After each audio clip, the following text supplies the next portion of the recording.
Mr. Musa Kalenga. How are you, brother? Welcome. Thank you for having me. Good. You know, I wanted to cue this and say this is a special one. Do you know that you are the first guest on the CMO Corner in 2021? No, I didn't. First episode. Really? Yeah. Really? First episode 2021. You are the first one. Oh, man, that's special. Thank you. Good to have you back. Thank you for having me as the first. You silly. Cool. Cool, man. So today you had a topic or theme about the next 100 years. Yes.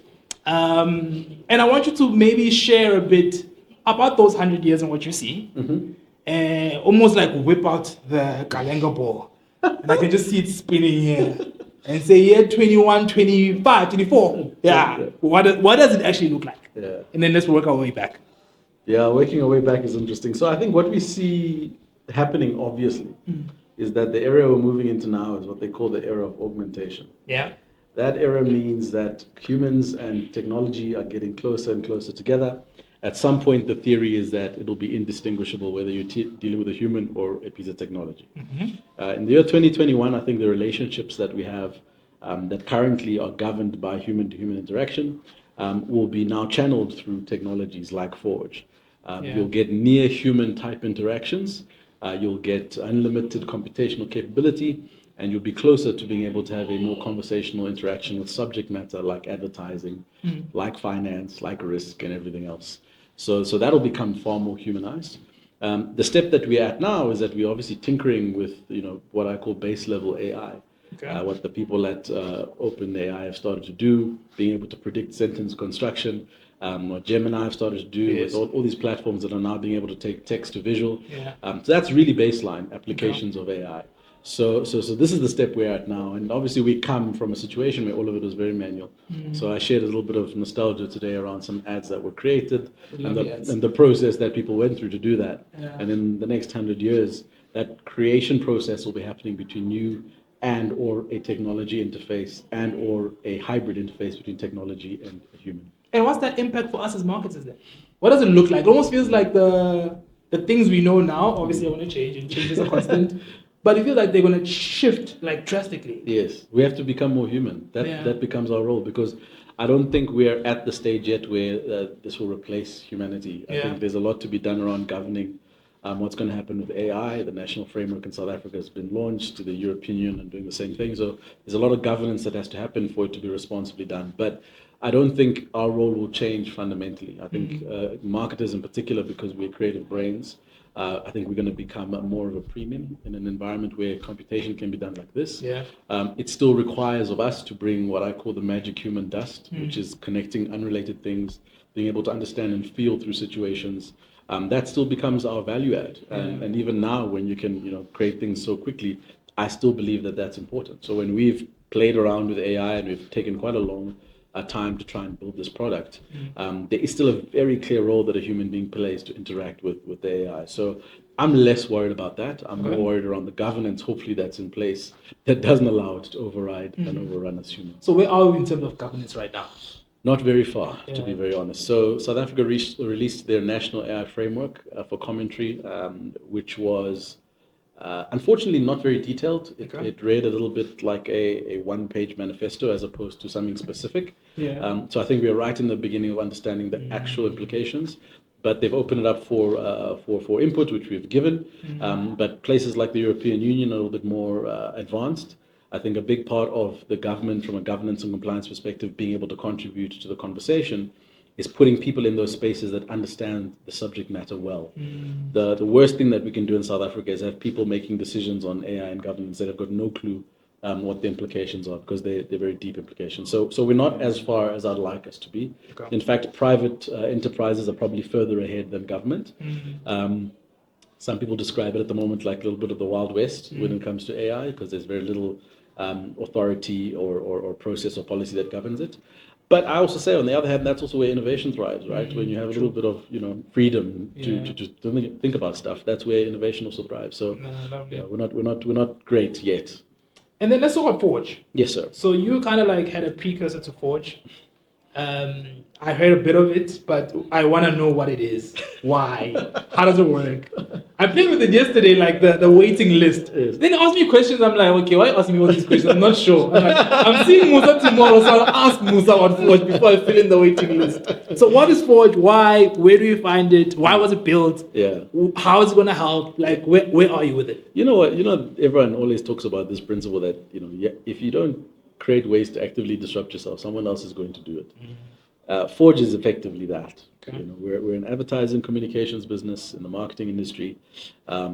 Everyone is tinkering with some version of AI in their value chain. And we just made the decision to say, hey, let's dive head first and figure out what this thing could actually do for us. Yeah. That means that we have to actually consider a world where we become redundant. Yeah. So Forge itself, scary. correct. And Yeah. it's not something anyone wants to think about, but we had to do that. Yeah. So Forge effectively is that. It's taken our entire business and understood how it is that we create marketing and advertising and the processes that we go through. And we've applied the best in class AI and loosely coupled that to an infrastructure that we own and created a user journey that people can go through. And that allows us to be able to control how people interact with the technology. We've then been able to integrate into whatever the best-in-class technology of today is, and that may change over time, and then create all the security architecture around that to make sure that people's data is kept safe. So in the past, where it took you 3-4 days to try and clarify a brief from client, we do that in a matter of minutes. Yeah.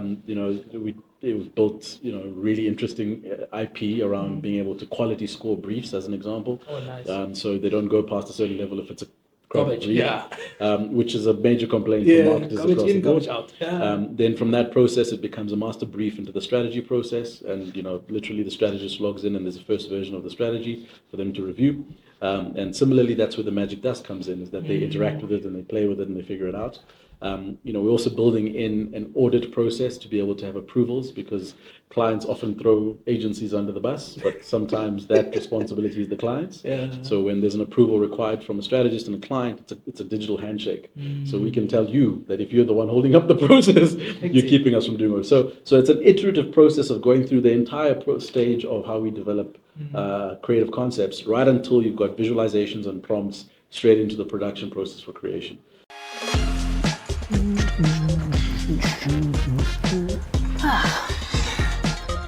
Hello, I'm good old advertising. Hey, good old advertising. I'm Forge. I'm new to advertising. And what's so special about you? Oh, I provide end-to-end creative output from strategy, briefing, creative, even to production. Yeah, but that's exactly what I do. Yeah, but can you run the full process in, say, a couple of days? I'm gonna have to check with my traffic manager for them. Okay. While you're checking with traffic, check this out. Forge turns your marketing data into insights and speeds up your output by 86%. It's everything you need for strategic creativity, all in one place. Amazing. And traffic still hasn't gotten back to me. There must be a traffic jam in studio. Yeah, but don't worry. Forge has this campaign wrapped up. Embrace the future with Forge, a breakthrough in holistic marketing innovation that saves you time and money, delivering compelling campaigns with precision and speed. Got a looming deadline? Give it to Forge.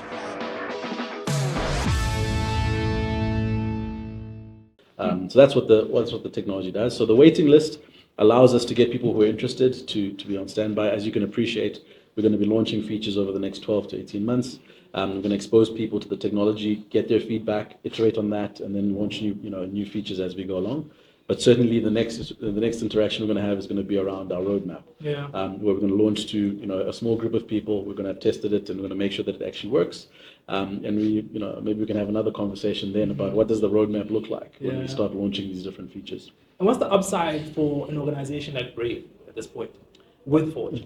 So we're trying to build, number one, more resistant revenue, right? Okay. So when I say more resistant revenue, we're trying to shift away from hour-based billing, time and material, to productize Forge. So Forge is going to be a software as a service that is going to be able to be used by global organizations or individual agencies. So Gotcha. number one, it creates a new revenue stream for us. Number two, it optimizes our businesses. We've got 3 agencies within our organization. they should all be using Forge to be able to produce faster and quicker and better and smarter. So it optimizes our business, right? So number one, it's going to be important for us to have a future view on what the product becomes. Number two, we're going to have to use it so that we drink our own Kool-Aid and make sure that it actually works. Yeah. Number three, I think our long view of where this should go is that many clients will start to realize that the value of their data is currently not optimized, especially in marketing organizations. You know the deal, right? When a change of agency happens, someone gets given a hard drive and says, "This is what we previously did for the last 5 years," which is sad, because that data never gets used, because the new agency takes that thing, puts it on the shelf, and moves on with their lives, right? But that's valuable insight from a marketing perspective that we're just not optimizing. So we want to at some point be able to integrate into organizations' marketing data and do something spectacular with it. Nah, beautiful. And does this fit in very well with your shared value Yeah. organization? Yeah. Absolutely. So I mean, we could have built this and just kept it to ourselves. But That's what I would have thought. yeah, no, it doesn't help move the industry forward. So Yeah. shared value means, how do we make sure that our rising tide will raise all boats? The best way to do that is to make sure that we build globally best-in-class technology that anybody can make use of. That means that we'll rise the level of creativity in the industry, not only in South Africa, but our plays. This is going to be a global technology. So that really ties back very closely to shared value. We also have a number of initiatives we'll be launching in the next couple of months. One of them is with Mark Lives, really helping people to understand what they should be doing with this time, right? Because I said it frivolously, but it's really true. Yeah. If I give you 60% of your time back tomorrow, What are you doing? What are you going to do with it? It's like one of those things where people like, I want all my time. And I say, okay, here you have it. What are you going to do now? Then people go, right? Yeah. So we have to really get people to understand, what does that mean now? What do you reinvest that time into? That's one. The second is that we're going to be engaging with a lot younger marketers, because I think they'll take to this technology and understand it. So we're going to have really interesting brief battles where we literally try and get people to crack briefs in like an hour or two, and we train them on the technology, and we'll kind of get better at it as we go along. So all of that is stimulating the ecosystem in the industry, right? Yeah. It's not just about the Brave Group. It's about us being able to leave a mark from an advertising marketing perspective.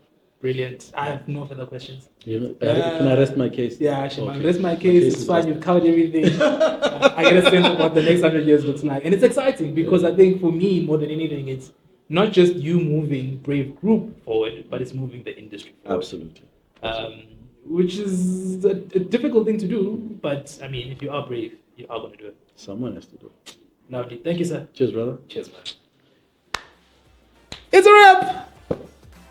Done. Cool.